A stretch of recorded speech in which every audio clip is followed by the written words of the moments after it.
welcome to my channel Microbiology with Huria Khan. So today our topic is the different types of microorganism present in our environment.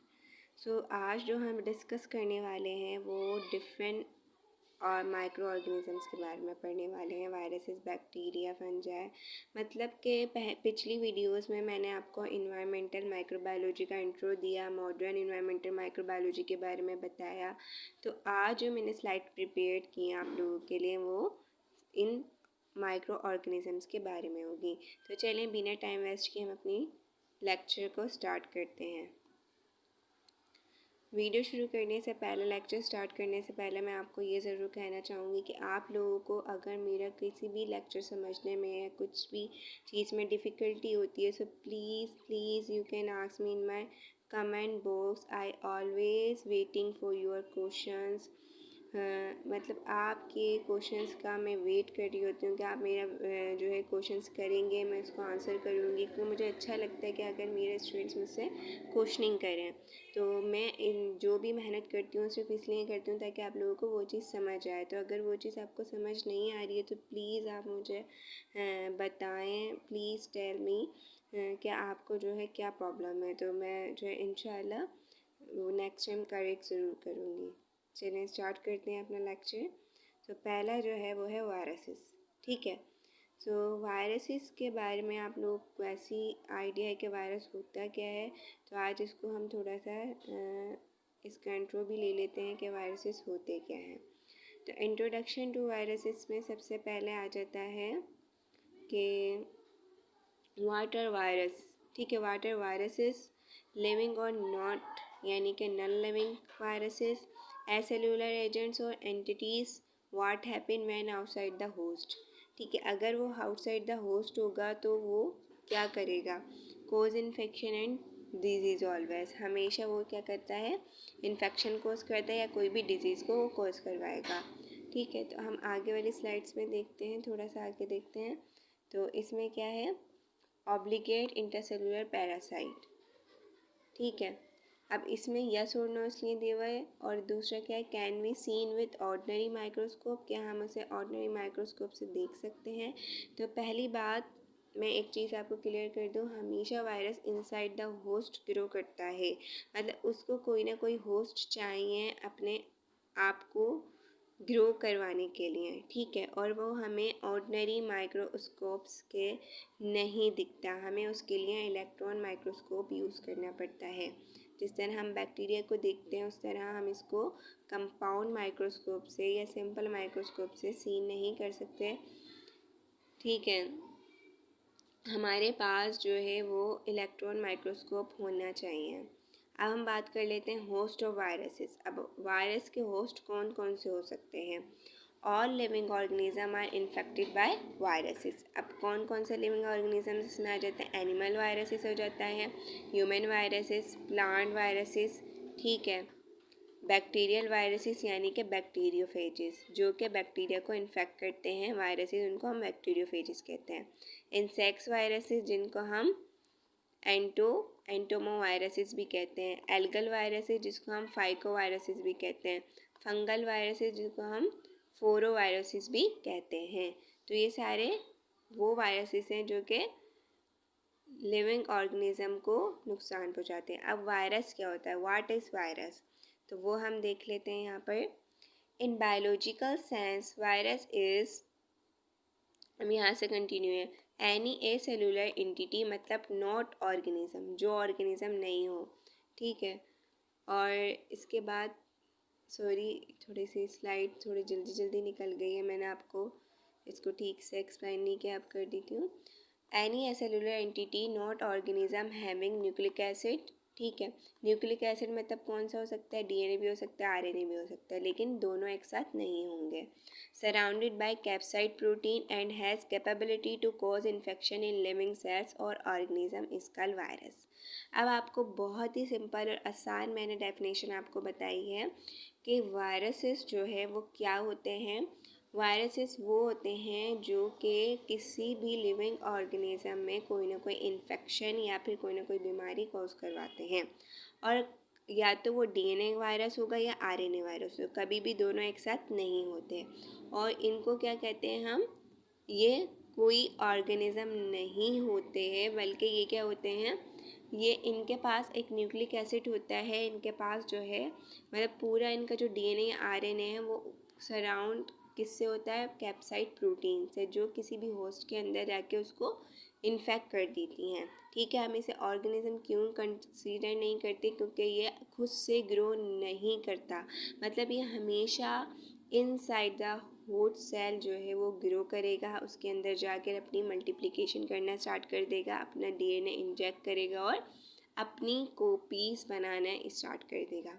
तो virus यही होता है। अब आगे चलते हैं, हम देखते हैं इधर दूसरे हैं हमारे पास साइंटिफिक डेफिनेशन ऑफ वायरसेस। ठीक है, वायरस की साइंटिफिक डेफिनेशन क्या होगी। A virus is a cellular entity with nucleoprotein obligate intercellular parasite. Infectious in nature, nucleic acid is either DNA or RNA. ठीक है, never both, replicates only in living cells, lacks its own replication machinery and ATP generating system, totally depends on its host for multiplication and has the characteristics of both living and non-living things. इसके पास दोनों characteristics होती हैं, living और non living. Multiply कर सकता है ये, but इसको कोई ना कोई होस्ट चाहिए होता है, जब तक इसको होस्ट नहीं मिलेगा ये बेकार है, खुद से ग्रो नहीं कर सकता। ये कम्प्लीटली ऑब्लिगेट इंट्रासेलुलर पैरासाइट होता है, मतलब ऑब्लिगेट मतलब एनी हाउ इसको कोई ना कोई होस्ट चाहिए जिसके अंदर जाके वो अपने डीएनए को इंजेक्ट करेगा और अपनी मल्टीप्लिकेशन स्टार्ट कर देगा। अब हम देख लेते हैं वायरसेस क्या है। Contain a single type of nucleic acid. Single type of nucleic acid मतलब क्या होगा इसमें, मतलब या तो वो डीएनए होगा या तो वो आरएनए होगा, दोनों एक साथ कभी भी नहीं होंगे। कंटेन अ प्रोटीन कोड, और इसमें हमेशा से किससे सराउंड होगा, डीएनए आरएनए, डीएनए होगा या आरएनए, इन दोनों में से होगा। प्रोटीन कोड से some type envelope of lipids and protein, कभी इनवेलप या प्रोटीन्स भी हो सकते हैं। जब वो आप उसका स्ट्रक्चर देखेंगे वायरस का तो आपको ये चीज़ क्लियर हो जाएगी। Multiply inside living cells by using the synthesizing machinery of the cell. अब ये क्या करते हैं, जो उस होस्ट की कुछ खुद की मशीनरी होती है ना, जो सिंथेसाइज करवा रहा होता है, मल्टीप्लिकेशन करवा रहा होता है सेल को, ये क्या करते हैं उसी मशीनरी पे जाकर डायरेक्ट अटैक कर देते हैं और उस मशीनरी में अपना डीएनए इंजेक्ट करने के बाद जाहिर सी बात है जो मेन डीएनए है, जो काम कर रहा है, जो मैसेज दे रहा है कि भाई किस तरह की प्रोटीन बननी है, सेल को क्या चीज़ चाहिए, सारी चीज़ें वो ट्रांसफ़र करे। जब वही इंजेक्ट हो जाएगा, सॉरी वही हाईजैक हो जाएगा, तो जाहिर सी बात है तो सारी की सारी मशीनरी वही चीज़ काम करेगी जो वो डीएनए इन्फॉर्मेशन दे रहा है। ठीक है, तो जाहिर सी बात है जब वायरस उस ऑर्गेनिज्म पे, उस होस्ट पे जाके अटैक करता है तो उसकी पूरी मशीनरी को हाईजैक कर लेता है। Cause the synthesis of specialized structure. ठीक है, अब इसके पास एक स्पेशलाइज्ड स्ट्रक्चर्स होता है जो कि प्रोटीन का टोटली बना होता है। That can transfer viral nucleic acid to other cells, तो वो अपना क्या करता है, अपना न्यूक्लिक एसिड जो वायरल का होता है वो अपना न्यूक्लिक एसिड दूसरे होस्ट सेल में जाकर जो है वो ट्रांसफ़र कर देता है। ठीक है, आगे हम देखते हैं इसको मज़ीद। ठीक है, और इसकी क्वालिटीज़ हैं, lack enzymes for protein synthesis and do not have ribosomes, ना इसमें राइबोसोम्स होते हैं ना इसमें कोई एंजाइम्स होते हैं। ठीक है, जो प्रोटीन को सिंथेसिस करें, क्योंकि इसका कम्प्लीटली डीएनए कंप्लीट जो है वो क्या करवा रहा होता है, जो है वो सिंथेसाइज जब उस होस्ट में वो इंजेक्ट कर रहा है तो जाहिर सी बात है जो उस सेल का काम है उस ऑर्गेनिजम्स के अंदर, तो पूरा कम्प्लीटली वो दूसरे पे डिपेंडेंट हो जाता है। अब यहाँ पर anti viral drugs interfere with cellular multiplication. यहाँ पर जो है कुछ वायरल के लिए एक एंटी वायरल ड्रग्स होती हैं जो इसके अपोजिट में होती हैं, जो क्या करती हैं उसकी जो सेलुलर मल्टीप्लिकेशन होती है उसको रोक देती हैं, मतलब उसके वायरस के ट्रीटमेंट के लिए। फ्यू और नो एंजाइम प्रेजेंट, इसके अंदर कोई एंजाइम नहीं होते। कैन नॉट जनरेट एटीपी, ये कोई एटीपी नहीं बनाता, कोई भी ऐसा सेलुलर फंक्शन नहीं करता क्योंकि ये दूसरे होस्ट के सेलुलर फंक्शन को हाईजैक करने के बाद अपनी इंफॉर्मेशन उसको देता है और फिर उसकी इंफॉर्मेशन को नहीं लेता। ठीक है, तो वो वायरस अपनी मल्टीप्लिकेशन अपनी ही स्टार्ट करवा देता है उस होस्ट से, उस होस्ट के सेल से। अब यहाँ पर जनरल फीचर्स आ जाते हैं। जनरल फीचर्स में हम बात करते हैं लिविंग और नॉन लिविंग की। ठीक है, तो यहाँ पर हम मज़ीद देख लेते हैं लिविंग और नॉन लिविंग में। लिविंग और नॉन लिविंग में आ जाते हैं हमारे पास सिंस वायरसेस आर थोड़ा सा ये हाँ Since viruses are non-cellular, there is considerable debate about whether they are living or non-living. मतलब पहले से जब हम देखते हुए आ रहे हैं वायरसेस को, हम ये समझते हैं कि ये नॉन सेलुलर होते हैं, इनमें कोई सेल्स वगैरह का चक्कर नहीं होता है, सेल्स वगैरह नहीं होते, तो इनको जो है ये कंसीडर किया जा सकता है कि ये लिविंग है या नॉन लिविंग है। मतलब ऐसा पहले सोचा जाता था कि ये लिविंग है या फिर नॉन लिविंग है, मतलब क्या है ये इसका एक जनरल फीचर्स है। ठीक है, उसके बाद हम देखते हैं आगे इसके मज़ीद पॉइंट्स हम देखते हैं। अब इसकी हम देखेंगे evidence that viruses are living. अब कुछ एविडेंस ऐसे आए जिससे पता चला कि वायरसेस जो है वो लिविंग होते हैं, क्योंकि वायरसेस कंटेन जेनेटिक मटेरियल, क्योंकि इनमें जेनेटिक मटेरियल होता है। जैसे types of genome, type of genome में कौन कौन से आ जाते हैं, इसमें आ जाते हैं dsDNA, ssDNA, dsRNA, ssRNA। तो ये सारे किस में आ जाते हैं, ये सारे इसके जेनेटिक मटेरियल यानी जीनोम की टाइप में आ जाते हैं। Viruses consist of other organic material such as protein. अब वायरसेस जो है ऑर्गेनिक मटेरियल पे भी कंसिस्ट होता है। मैंने आपको बताया इसका पूरा डीएनए होगा, अगर डीएनए वायरस होगा तो पूरा उसका सराउंड वो प्रोटीन कोड से होगा। ठीक है, और अगर आरएनए होगा तो भी प्रोटीन कोड से होगा। तो इट्स मीन ये किससे बना हुआ है, इसका सराउंडिंग मटेरियल प्रोटीन से। Viruses often contain enzyme that aid in replication. Viruses जो होते हैं वो अक्सर क्या करते हैं, कुछ अक्सर मतलब सारे वायरसेस में एंजाइम्स नहीं होते हैं, वो ऐसे एंजाइम्स कंटेन करते हैं डेट एड इन रिप्लिकेशन, जो कि रिप्लिकेशन में हेल्प करते हैं। Viruses replicate using a host cell. Viruses replicate करता है, लेकिन मैंने वही बताया ये खुद से रिप्लिकेट नहीं करेगा, इसको कोई ना कोई होस्ट एनी हाउ चाहिए रिप्लिकेशन करने के लिए, उसके अंदर घुस के अपनी कॉपीज़ बनाने के लिए। तो इससे इस एविडेंस से पता चला कि evidence that viruses are living. Viruses do not grow, वो ग्रो नहीं करते खुद से। Viruses are not motile, motile भी नहीं होते। और viruses do not response to stimuli, ये किसी भी रिस्पॉन्स से जो है वो किसी भी स्टिमुलाई से यानी कि कोई भी ऐसे ज़रिए से ये जो है स्टिमुलेट नहीं होते। ठीक है, ये रिस्पॉन्स नहीं करते किसी भी अगर इनको स्टिमुलेट किया जाए ये जो है रिस्पॉन्स नहीं करेंगे। इन बातों से साबित हुआ था कि वायरसेस आर जो है evidence that viruses are living, के वो लिविंग है, कि वो एविडेंस इन्होंने दी गई कि जो है viruses able to form crystals and survive outside of the host cell, कि वो जो है ना होस्ट सेल के आउटसाइड भी जो है वो ग्रो कर सकते हैं।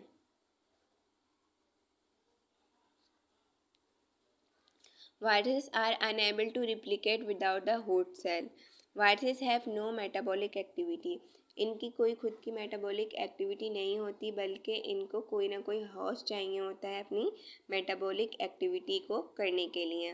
ठीक है, ये तो उसके थे एविडेंस, ये जो मैंने आपको पीछे शो किए हैं।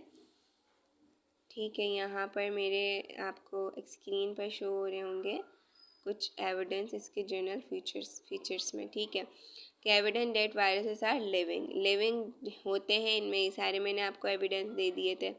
फिर उसके बाद मज़ीद एविडेंस यहाँ पर आए कि वायरसेस आर नॉन लिविंग। ये थोड़ी सी जो है ना स्लाइड में मिस्टेक हुई है, तो वो आपको ज़रा प्रॉब्लम होगी, तो मैं इधर let me clear one thing, there is a one mistake.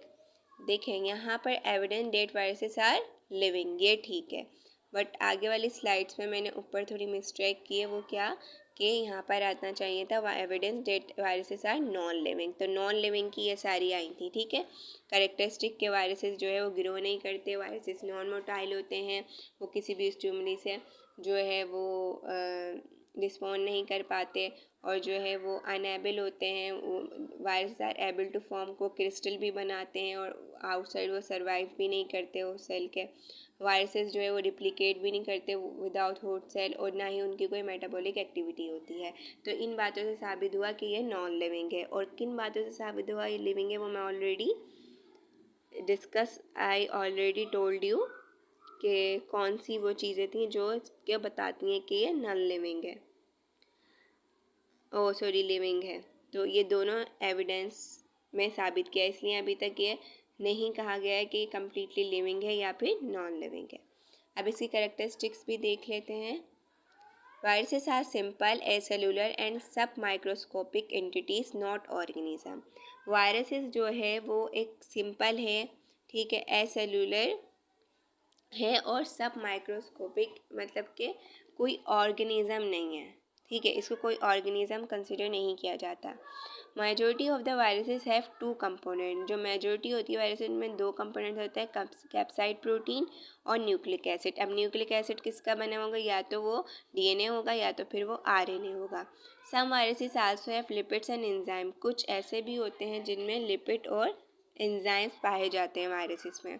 Viruses lack Lipmann system, no ATP generating system. Lipmann system मतलब वो सिस्टम जो एटीपी जनरेट करता है, इनमें वो सिस्टम नहीं होता। ये सारी किसकी, वायरसेस की कैरेक्टरिस्टिक्स हैं। इसके बाद viruses used host machinery for their replication. Viruses जो है वो क्या करते हैं, अपनी खुद की मशीनरी यूज़ नहीं करते हैं मल्टीप्लिकेशन के लिए या रिप्लिकेशन के लिए। हमेशा जो होस्ट पे, मैंने आपको बताया ना, होस्ट पे जाके अटैक करेंगे और उसके अपना डीएनए इंजेक्ट करने के बाद उसकी मशीनरी को अपनी रिप्लिकेशन के लिए यूज़ करेंगे। उसके बाद जो है viruses do not respond to external stimuli and can be crystallized। ये जो है रिस्पॉन्स नहीं करते किसी भी एक्सटर्नल स्टिमुलाई से। ठीक है, इसलिए जो है ये बना सकते हैं क्या, क्रिस्टल्स बना सकते हैं, इसलिए हम इसको क्रिस्टलाइज्ड कह रहे हैं। वायरसेस मेंटेन दियर जेनेटिक आइडेंटिटी, ये हमेशा अपनी जेनेटिक आइडेंटिटी को क्या करते हैं, मेंटेन रखते हैं, कि जैसे ही हमें कोई होस्ट मिला उसके अंदर घुस के अपनी मल्टीप्लिकेशन को हम स्टार्ट कर दें। अब यूनिक फीचर्स कौन कौन से हैं वो भी डिस्कस कर लेते हैं हम वायरसेस के। ठीक है, तो यहाँ पर हमारे पास यूनिक फीचर्स में आते हैं, all viruses are potentially infectious. जितने भी वायरसेस होते हैं वो सारे क्या होते हैं, इन्फेक्टियस होते हैं, यानी कि इन्फेक्ट करते हैं। वायरल जीनोम इज इधर डीएनए और आरएनए, नेवर बोथ।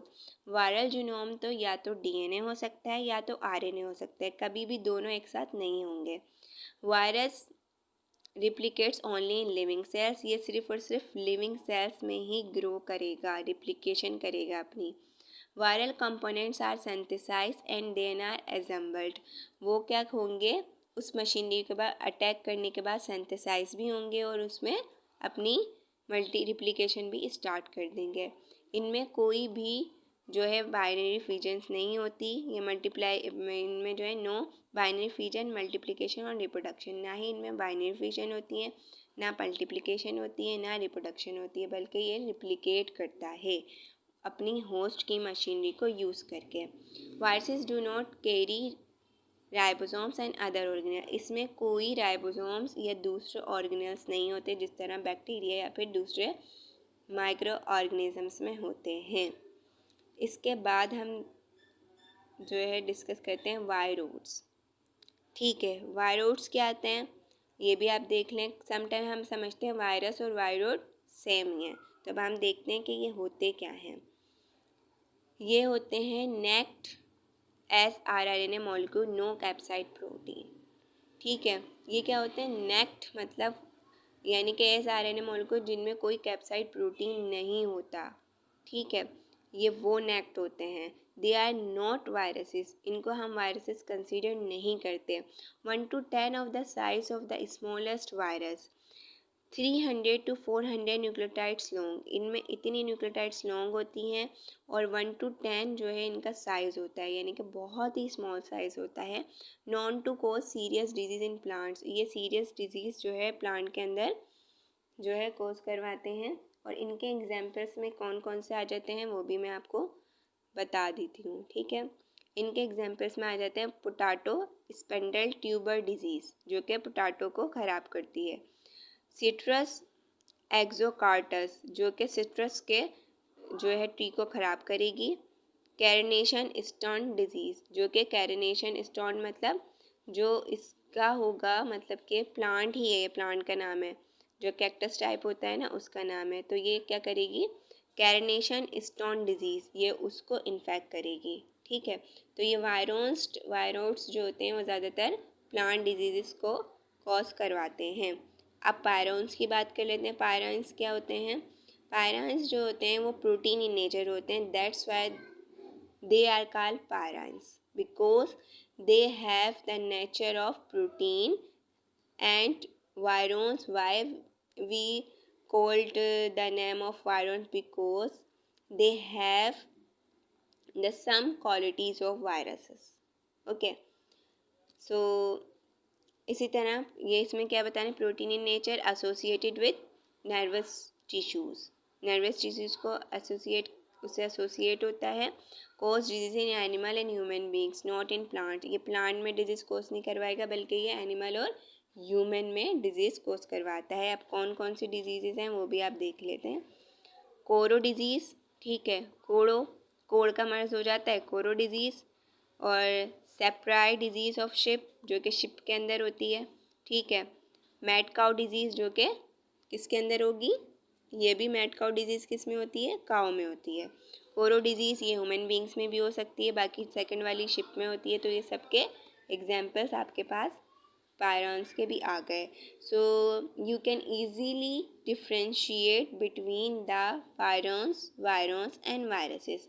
सो ये आज का लेक्चर हमारा यहीं पे ख़त्म होता है। मेनली आज जो मेरा टॉपिक था आपको समझाना वो था वायरस के बारे में, मतलब कि टोटली जो स्टडी थी वो वायरस की ही थी, ठीक है।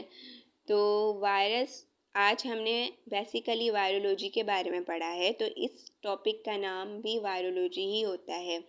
वायरसेस हमारे इन्वायरमेंट में होते हैं, वायरसेस हमें लग जाते हैं, तो इसलिए मैंने इन्वायरमेंटल माइक्रोबायोलॉजी को रिलेट करके इस टॉपिक को कवर किया है। तो आज का हमारा जो टॉपिक था वह वायरोलॉजी के बारे में था। आज हमने वायरोलॉजी का कवर किया। इंशाल्लाह मैं अपनी नेक्स्ट वीडियो में आपको बैक्टीरियोलॉजी के बारे में बताऊंगी। उसमें टोटली जो डिस्कशन होगी वो बैक्टीरिया के बारे में होगी। सो वायरोलॉजी हम क्या कहते हैं, किसको कहते हैं, इसकी डेफिनेशन आप शॉर्ट डेफिनेशन लिख सकते हैं, the study of viruses is called virology. And जो इसके बारे में कंप्लीटली स्पेशलाइजेशन एंड स्टडी करता है कंप्लीट, उसको हम वायरोलॉजिस्ट कहते हैं, ओके। सो यहाँ आज हमारा लेक्चर ख़त्म होता है। So if you like my lecture, if you like my videos, please like share with your friends, with your relative and classmates, and please subscribe my channel. Thanks for watching. Allah Hafiz.